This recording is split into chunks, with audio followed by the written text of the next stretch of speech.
Buenos días a todas y todos. Soy antropólogo físico. Mi nombre es Javier Montes de Paz.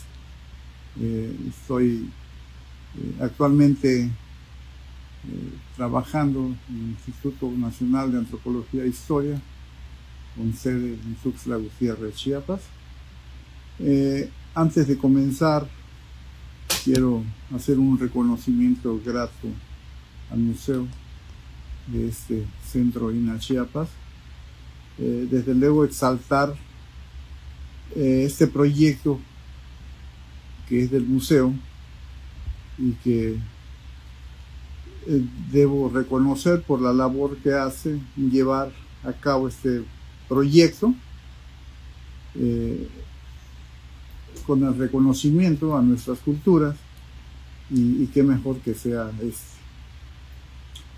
El tema del que hoy voy a hablar, que para muchos puede ser, no sé, extraño, es algo que en los hechos tiene una correlación entre la muerte antigua y la muerte actual. En ambos sentidos existe una sincronía en el gusto cultural por esta celebración, porque al final los muertos son destinados a ser inhumados en cualquier de su modalidad, importando para la ciencia las formas, los tipos en su disposición o inhumación. Estos individuos, por importante que sean o no, aportan gran fuente de información respecto a la concepción que se tiene de una gran costumbre funeraria, ya lo decía, desde la época antigua, colonial y actual. Ellos nos brindan elementos que nos ayudan a determinar del hecho o poder tener una conjetura del mismo, es decir, el por qué las investigaciones o investigadores tienen diversas visiones e interpretaciones del tema. El tema en específico se titula Día de Muertos, ceremonias y rituales, época prehispánica y contemporánea, haciéndole el honor a estas fechas de noviembre, conocidas como el mes de la celebración del Día de Muertos. Pues así le titulo, y que tengo que decir algo muy importante cuando se habla de estos aspectos de Día de Muertos. Y bueno, hablaré sobre un caso que podemos decir a propósito de la muerte y los muertos, que son dos cosas distintas. Y desde luego, así como que generalizando un tanto, decir que es la idea que cambia, pero que en los hechos se repiten. Es decir,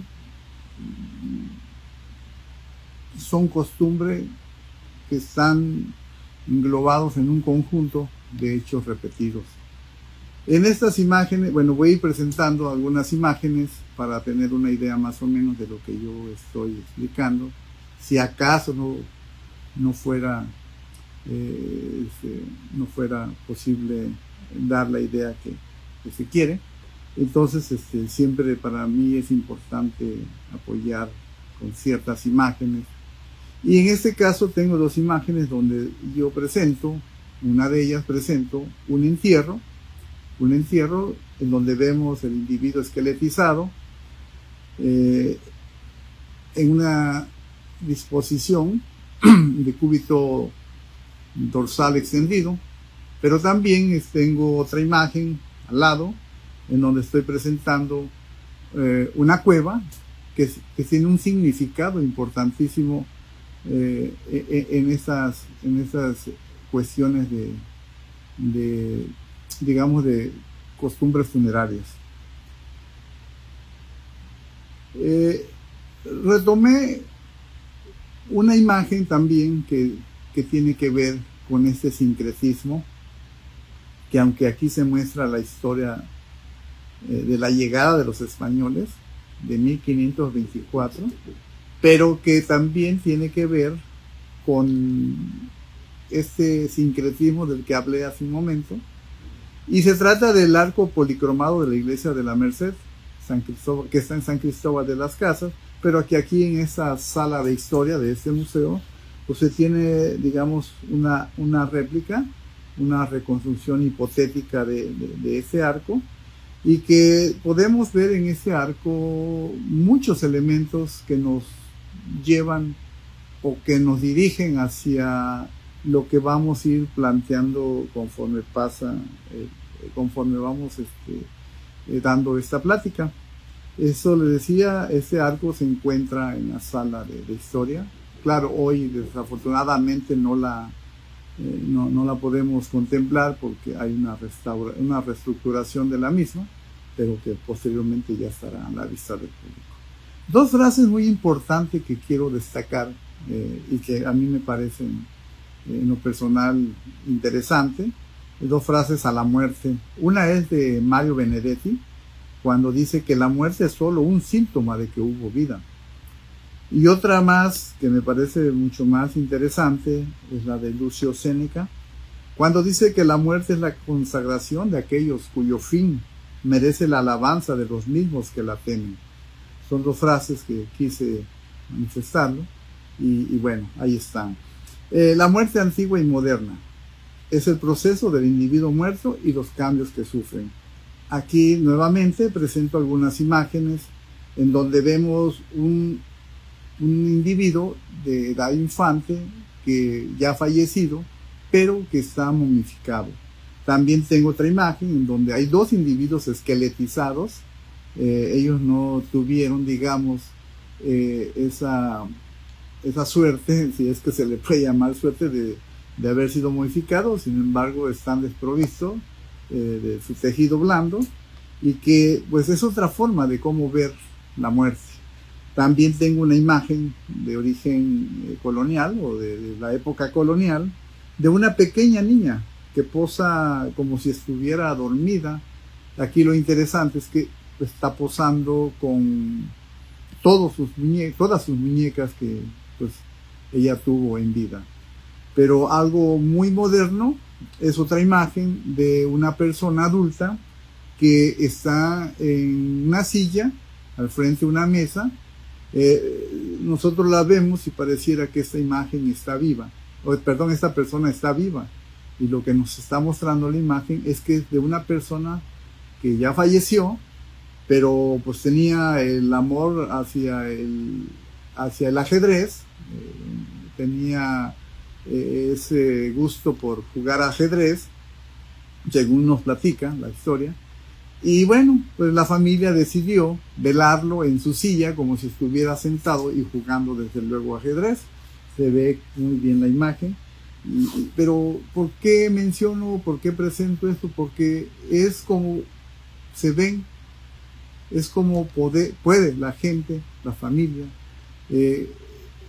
dar esa característica de ideas que pues es muy importante.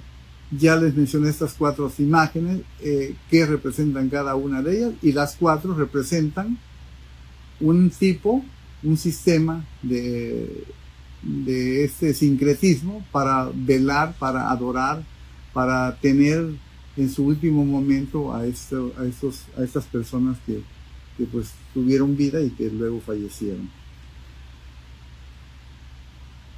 En este aspecto tendríamos que seguir hablando sobre el ciclo cosmogónico, o sea, de cómo es esa narrativa mítica, ese modelo que pretende pues darnos una respuesta con respecto al origen del universo y de la propia humanidad. Entonces, bueno, aquí también hay una imagen donde hay una gama de elementos que nos está a nosotros dando o demostrando todo este conjunto de elementos que participan, que están incluso cada día aumentando, incrementando, pero que bueno, ahí están todos los elementos y que vienen desde la época antigua, y todavía siguen como que adhiriendo por esa idea religiosa, porque al final de cuentas quiere decir que es la Iglesia Católica quien participa en estas ideas, en esta introducción de otros o de ciertos elementos que nos llevan a poder interpretar la muerte. Pero, ¿qué nos dicen los panteones y cementerios? Recordemos que el tema es Día de Muertos, y entonces vamos adentrándonos a los elementos estos que de alguna manera nosotros consideramos como sagrados, porque pues ahí es donde están inhumados, depositados nuestros familiares.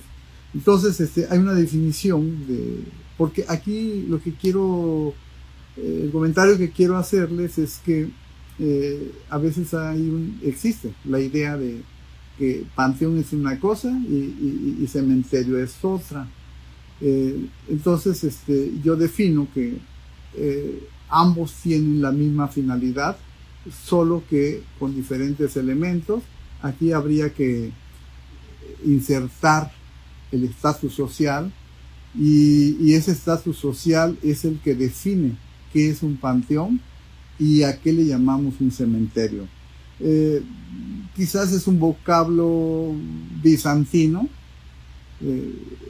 no quiero herir sentimientos de otros lugares, pero bueno, es como un vocablo bizantino que algunos pues hasta los traducen como dormitorio, y bueno, también le llaman camposanto, necrópolis y una serie de términos. Entonces yo insisto en que el panteón y el cementerio tienen la misma finalidad, solo que con diferentes características. Y entonces vamos a ir definiendo. Por ejemplo, tengo una serie de imágenes de panteones de diversas ciudades de la Ciudad de México, del país mexicano, y tengo por ejemplo, una imagen de un panteón que está en Reynosa, Tampico. Entonces vemos un panteón bastante humilde, le vamos a llamar de esa manera. Tengo un panteón de Iztapalapa, ya no tan humilde. Tengo otra imagen de otro panteón de Guadalajara, ya más, digamos, de élite, más elitista, porque hay que decirlo. Quiero pensar que este panteón está en la capital y que se caracteriza por ser un panteón con una construcción bien definida, bien elaborada, si le podemos llamar suntuosa. Y tengo otra imagen de un panteón en Tijuana, que ese sí es mucho más humilde que el de Reynosa, Tampico.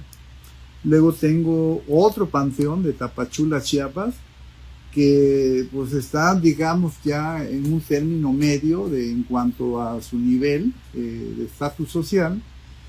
Y por último, aquí dentro de estas imágenes, el panteón de Chamula, Chiapas, un panteón singular, un panteón que se ve humilde, pero sus elementos son los que llaman mucho la atención. En estos panteones, en este panteón, solo vemos cruces, solo vemos una cruz, y no vemos las tumbas, no vemos construcciones, y eso es lo que hace llamar un tanto nuestra atención, y creo que para muchos que van a verla. Y bueno, entonces en el tema de los cementerios, pues aquí tenemos ya cementerios de México, cementerios, por ejemplo, de Rusia, cementerios de Alemania, y el de México, pues aquí nos ilustra, o lo ilustramos con la famosa rotonda de las personas ilustres. Es decir, que si nosotros hacemos ese comparativo entre los panteones que ya mencionamos con esta famosa rotonda de las personas o de los hombres ilustres, pues vamos a ver una gran diferencia. Vamos a ver que pues ahora sí que la suntuosidad de sus tumbas, de sus construcciones, son mucho mejor o mucho más elaboradas que las anteriores de los panteones. Y me llama, bueno, quise en estas mismas imágenes insertar una imagen en donde aparece la cámara funeraria de Pacal, en Palenque, Chiapas. Y eso es como hacer la diferencia, ¿no? Por eso yo hablo de un conjunto de costumbres, de hechos repetidos. Es decir, que cómo la cultura la venimos heredando, o se vienen heredando cosas. Y no hablo solamente de esta cripta, hablo en general de todo. De la costumbre, desde la gastronomía, desde el vestido, desde ciertos elementos culturales, como es la deformación, limados dentarios, las incrustaciones, que hoy en día lo estamos viendo, claro que en otro sentido, con otros elementos, con otros materiales, pero que no dejan de estar integrados en este conjunto de hechos repetidos, que vienen desde la época mucho más antigua. Entonces, bueno, tengo aquí la imagen del templo de Pacal, de la cripta, de Pacal. A mí me tocó estar unos días en Palenque y estuve apoyando a una arqueóloga en excavaciones, y estuvo justamente en el grupo 1 y 2, parece, no muy recuerdo ya, y veíamos dónde estaban esos entierros, ¿no? Entierros que estaban en una, si le queremos llamar, una cista, pero no muy bien elaboradas, que digamos. Entonces, ¿qué diferencia hay en distancia entre este grupo o estos grupos en donde habían entierros o existen entierros al de Pacal? Entonces, ahí nada más estamos dándonos cuenta que el estatus social movía mucho ese pensamiento, y entonces por eso existe esa gran diferencia, que hoy en día nos las estamos encontrando nuevamente. Y si ponemos como ejemplo, bueno, ya tenemos aquí en Tuxtla un mausoleo, ¿no? En donde no cualquier familia puede llevar a sus muertitos, digámoslo de esa manera. Entonces, como que viene, como que ahí no hay tanta diferencia en cuanto a panteón y cementerio, porque muchos nos vamos con la idea de que pues, son dos cosas diferentes. Lo único que yo puedo decir nuevamente es que ahí existe el estatus social. Pero, ¿por qué se celebra el Día de Muertos? El Día de Muertos, sabemos que no es que se celebre como tal, pero en realidad, desde la época antigua, el muerto pues se concebía como algo significativo, como algo sagrado, pero no es, y bueno, y se hacían todo esto, ya hablábamos de Palenque, ¿no? De que se les daba cristiana sepultura a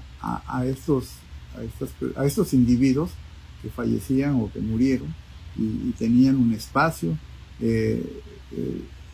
con diferentes, ya decíamos, características de elaboración de estos sepulcros. Y entonces es hasta cuando llega el sincretismo religioso que surge en la época colonial, donde pues ya vemos que cambia incluso la forma de celebración, ¿sí? Porque por ahí más adelante vamos a hablar de ello, que se habla con respecto a esta forma de adorar, digamos, de venerar. Entonces es la antropología cultural que empieza como a escudriñar por qué hay ese cambio de la época antigua a la época colonial, ese cambio de celebrar, o sea, de celebraciones, de adorar en ciertos espacios funerarios a sus familiares, ¿no? A sus personas. Y entonces la antropología cultural, ya en estudios de religión, pues profundiza, y lo único que define, bueno, no lo único, sí, la antropología cultural lo define como a ese sincretismo religioso como una hibridación o una amalgama de dos o más tradiciones. Es decir, en la época colonial le integran otras costumbres otros elementos, otras cuestiones, pero que tienen un fin religioso, es decir, en donde ya vemos la mano del catolicismo. Y qué bien, porque al final de cuentas eso le dio pues como que cierta apertura a que la gente pudiera poder hacer la diferencia, ¿no? Porque al final de cuentas los elementos nuevos que se integran en este sincretismo, pues es muy fácil de detectarlos, de observarlos. Entonces, pues no, digamos que es la consagración de la colonización con este famoso sincretismo religioso, y que ya decíamos surge en la colonia. Este sincretismo, decíamos que pues ya surge durante el colonialismo, y claro, ya decíamos que durante la etapa prehispánica el culto a la muerte pues estuvo presente en distintas culturas en todo México y quizás otras partes de otros países, refiriéndonos en específico a toda la zona o el área mesoamericana. Existen, ya decía, definiciones o conceptos diferentes sobre el Día de Muerte, y que esto es muy generalizado a nivel mundial, ¿no? Más adelante igual vamos a ir hablando sobre algunos países, de cómo ellos celebran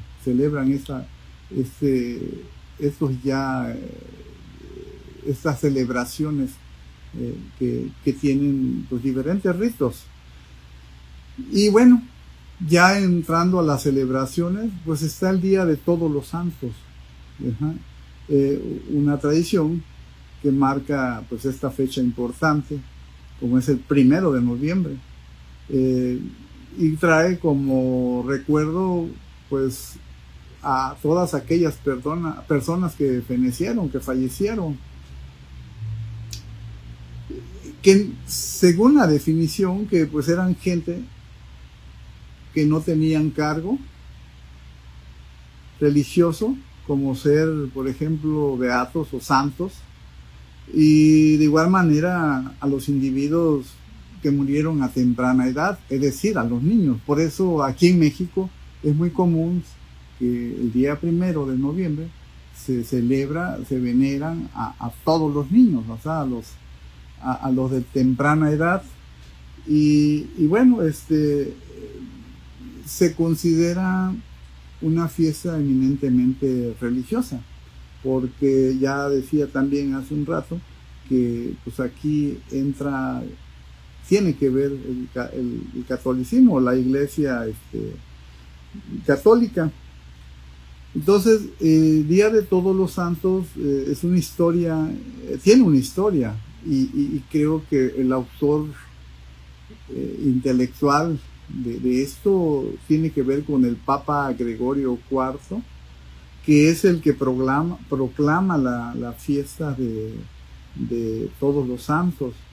Es una idea, decía, que en 1833, digamos que instaura o dio instrucciones para que pues hay una historia firme sobre el origen de la festividad del 1 de noviembre. ¿Con qué finalidad? Bueno, pues él tenía ya lo decía también, vuelvo a repetirlo, que tenía que ver con pues en los pueblos germanos, y el objetivo era de ir eliminando todas esas celebraciones paganas, ¿sí? Ya por ahí un profesor de filosofía, en filosofía católica, asegura que, bueno, ya abriendo como que el paréntesis de definir qué es en realidad la celebración de Todos los Santos, él como filósofo agrega que decía que ser santo no es gente rara ni excepcional. Los santos, decía él, son el modelo operativo estándar para los seres humanos. Es una definición que él da, y si la interpretamos, no necesariamente tenía que estar beatificado para ser santo. Él dice que En sentido bíblico, la palabra santos son todos aquellos creyentes, así lo define. Entonces es parte, digamos, muy minúscula de una definición. Y entonces el segundo día, 2 de noviembre, pues ya es día de fieles difuntos. ¿Y cuál es la importancia aquí? Que hay una diferencia en que no es el mismo día y entonces se le considera no solamente como día de fieles difuntos, pues también se les consideran como día de los muertos o día de las ánimas. Este tenía un objetivo, que era pues el orar por los fieles que ya no siguen con vida, que ya no siguen en la vida terrenal. Se celebran las famosas misas de Requiem, ruego por el alma de los muertos, y etcétera. Entonces, hay casos que caen en domingo. Cuando hablamos de las misas de Requiem, de repente, pues el 12 de noviembre cae en día domingo, y desde luego que la iglesia lo prohíbe, ¿no? Esa celebración. Por eso es que en muchos países, en muchas ciudades, pues, digamos que se anula. Y bueno, es una de las celebraciones que nos recuerda cuán infinitos somos y nos enseña también que la muerte es parte de la vida. Y por eso debemos festejarla. Estamos ya, digamos que conceptualizando un término religioso. Y bueno, habría que agregar otras cosas, otros elementos. Recordemos que un elemento fundamental dentro de estas celebraciones, y que mucha sociedad lo ha olvidado, lo ha dejado a un lado, no lo menciona, es la importancia de estos elementos que tienen que ver cuando la persona fallece. Y entonces aquí quise tocar el tema del famoso petate, que al final de cuentas el petate es parte del culto de la época prehispánica, el culto a la muerte, y era uno de los elementos básicos de la cultura. Cuando alguien moría, pues eran amortajados, envueltos en petates para llevarlo a su destino final, que era la tumba, el lugar en donde iba a descansar eternamente. Nosotros aquí, por ejemplo, tenemos un cráneo, bueno, tenemos varios, que todavía conservan parte del tejido, de este textil en el que fueron amortajados, envueltos, y eso es una prueba fehaciente de este elemento que yo estoy mencionando como el petate. Y que bueno, pues el petate sin duda representó no solamente el culto a la muerte, sino que pues se colocaba para sentarse, para acostarse, tenía muchas connotaciones. Y digamos que esta costumbre prevaleció durante muchos años, y se fue de alguna manera se fue sustituyendo por otros elementos, ¿no? Que ahora conocemos como los féretros o las cajas de muertos. También hay que agregar aquí otros elementos que la verdad yo cuando me metí a tocar este tema, a investigarlo, pues me salieron algunos datos históricos, y entonces yo no sabía de cómo es que había un calendario de celebración, porque no solamente se celebra o se celebraba el Día de Muertos el 1 y el 2, porque de acuerdo a las tradiciones de nuestros antepasados, esta celebración comienza desde días anteriores. Y entonces empecé a buscar el dato, y resulta que la celebración de estos días de muertos comienza desde el 28 de octubre. Ahí es donde se prende la primera veladora y se coloca una flor blanca para recibir a las ánimas solas. Luego el día 29 se prende otra segunda veladora, se coloca un vaso con agua y que este es dedicado a difuntos olvidados y desamparados. Luego el día 30 se prende una nueva veladora, se coloca una tercera veladora, se coloca otro vaso con agua y se pone un pan blanco para los difuntos que se fueron sin comer o los que tuvieron algún accidente. El día 31 se prende otra cuarta vela, se pone otro vaso de agua, otro pan blanco y se coloca fruta. Esto para los muertos de los muertos, es decir, de los ancestros. Es decir,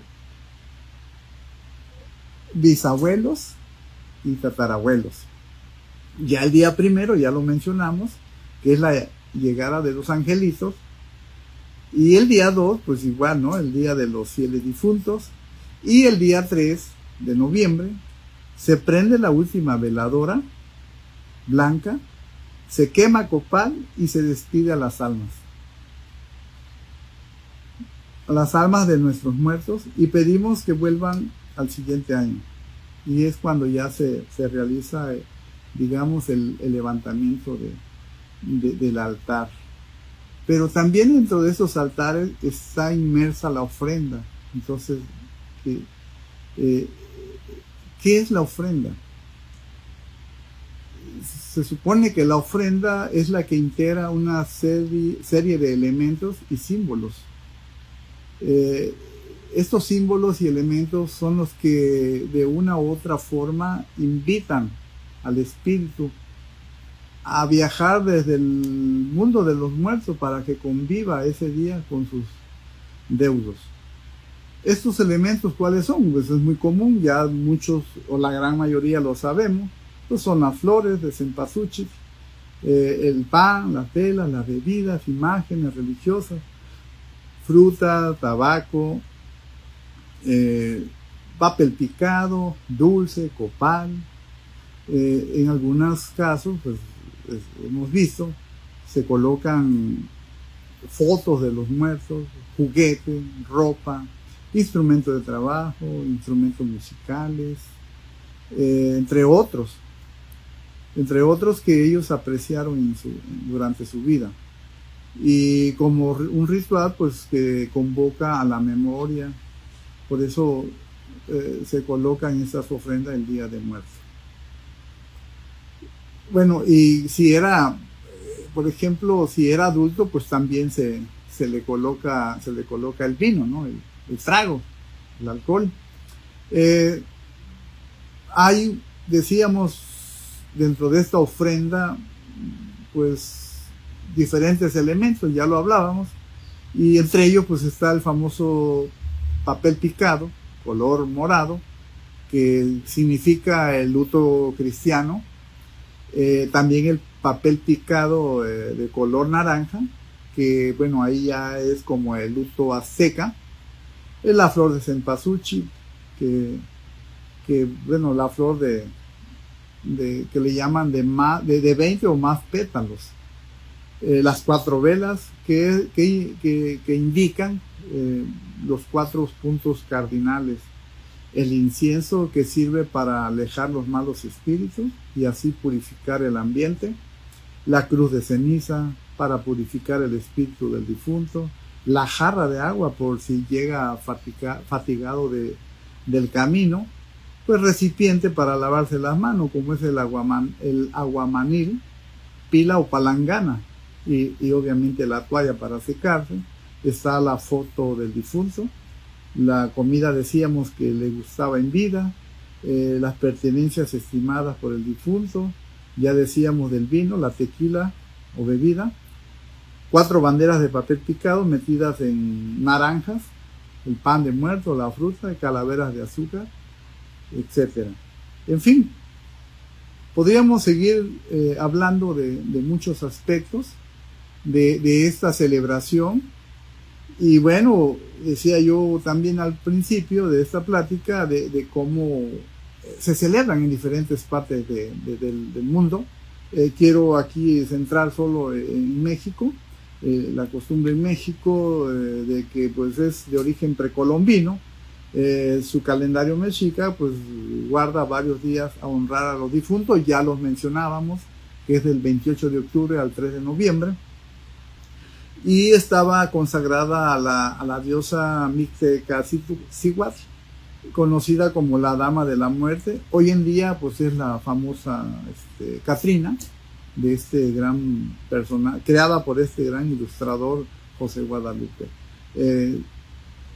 Podríamos, decía yo, seguir mencionando, pero bueno, vamos a dejar esta parte. Falta decir sobre por qué ese sistema de enterramiento, ¿no? Es un sistema de enterramiento que ya un poco hablaba cuando se decían de los cementerios, de la tumba, del sarcófago de Pacal, de la rotonda de los hombres ilustres, porque si bien es cierto, en la época prehispánica, pues cuando hablamos del sistema de enterramiento, es muy diverso y que tiene que ver mucho con la ahora costumbre actual, con la costumbre actual de que en los panteones vamos a ver muchas similitudes de todas estas características que nos describen ahora los estudios de arqueología, de antropología en general, y que tiene que ver mucha similitud.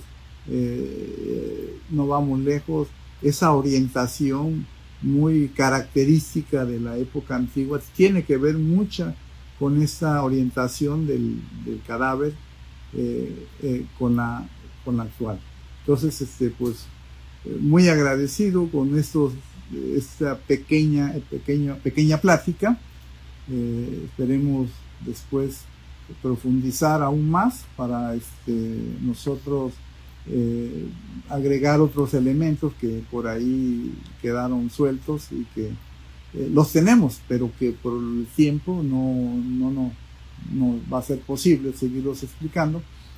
Y agradecer nuevamente a los que organizan este evento, que es el Museo Regional de Chiapas, a través del director, el doctor Valente, y de quien también forma parte fundamental del equipo, la compañera Blanquita, quien es la que siempre nos ha estado invitando. Agradezco su paciencia de todos ustedes. Espero sirva de algo esta pequeña información y que posteriormente podríamos agregar más. Muchas gracias y buen día. Instituto Nacional de Antropología e Historia. Secretaría de Cultura. Gobierno de México.